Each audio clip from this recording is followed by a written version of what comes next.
Omaro bëgg a def lu rëy ci digg Ndakaaru gii. waaye xam nga gëlëm bi buur.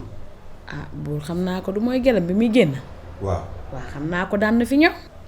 Omaro nag nee na ñoom ñaar la bëgg a takkandoo génn tàkkusaan bu takkee kii 17h 17h05 mu takk ka ca des fii ci digg Ndakaaru. ñoo ko xam nga lan la tey bu neex.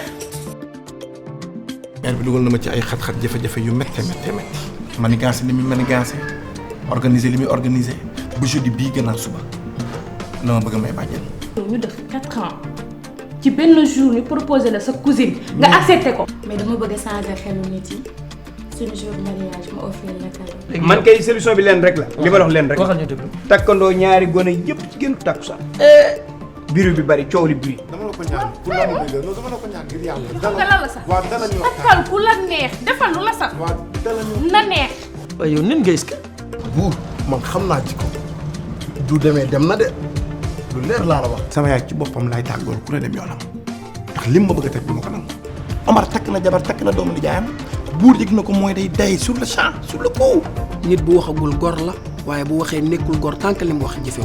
dégg naa ñu ni gone gi Ndar la dëkk waaye xale bi buñ ko muuree ba mu war a ñëw ba war a yegg ci dëkku Baye Jili Mbay fa la oto bi këppoo. man nga dajale mën nga féewale dimbali mat sama diggante ak sama yaay tëjal gémmiñ gi laa bëgg nga ne ko karaj. Omar waaye li nga ma wax mën naa ko xam naa ko waaye sama xam-xam bi ma yow moom may def lu bon.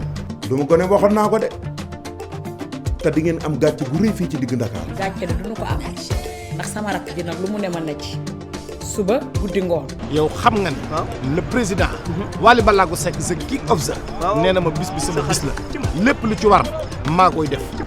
man sama solution lan la kan kay dawloo nañ ko dawloo solution bi noonu la voilà ah Zimo nga mos Zimo mos ma mos ku ne mos.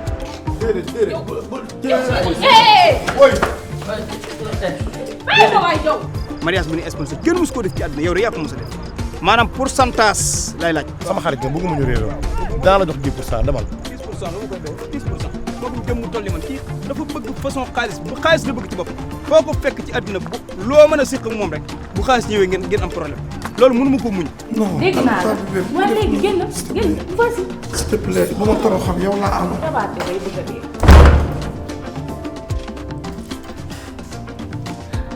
xamul sax li koy xaar. tey mu neex.